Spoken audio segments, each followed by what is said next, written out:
देखो हम पढ़ रहे थे सब्जेक्ट में, विषय में हिंदी पढ़ रहे थे, है ना। और हिंदी में जो हमारा टॉपिक यानी प्रकरण था विसर्ग संधि। विसर्ग संधि का पहला नियम, पहले विसर्ग संधि की परिभाषा देखते हैं। किसी स्वर या व्यंजन के बाद, स्वर जानते हैं ना, आ से लेकर के आहा तक, और व्यंजन मतलब का से लेकर के या तक। विसर्ग संधि कहते हैं किसी स्वर या व्यंजन के मेल से, मेल मतलब जोड़ से, मिलाप से जो विकार उत्पन्न होता है, जो विकार मतलब परिवर्तन आता है, उसमें बदलाव आता है, उसे हम क्या कहते हैं? विसर्ग संधि कहते हैं।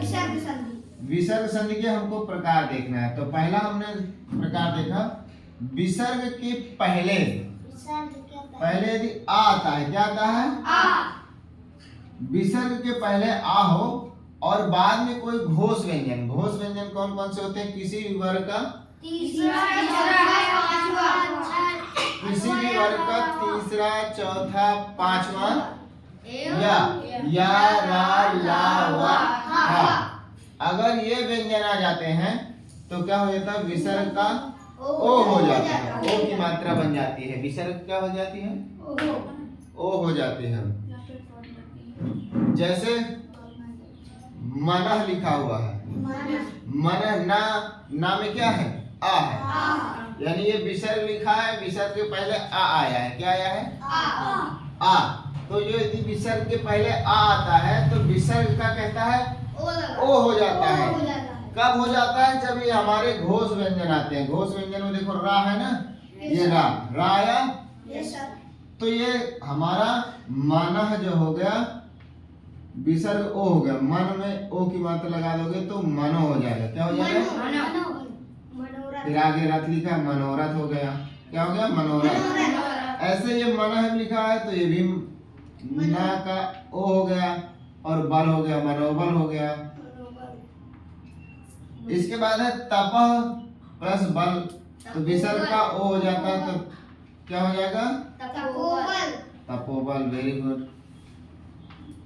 इसके बाद है सरह जन जा, ये विसर्ग का क्या? जा। देखो जा हमारा आया है किस वर्ग का? चा वर्ग का कौन सा अक्षर है? चा छा जा, तीसरा। चा वर्ग का तीसरा अक्षर है, तो विसर्ग हो गया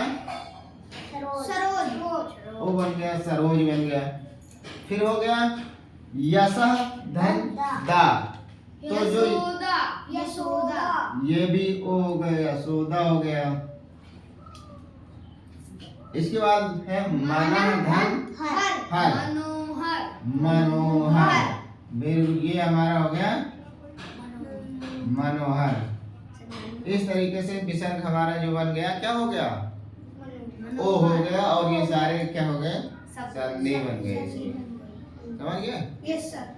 तो ये हो गया हमारे विसर्ग संधि का पहला आपका उदाहरण हो गया, पहला नियम हो गया। विसर्ग के बाद यदि कोई घोष व्यंजन आता है तो उसकी मात्रा ओ हो जाती है।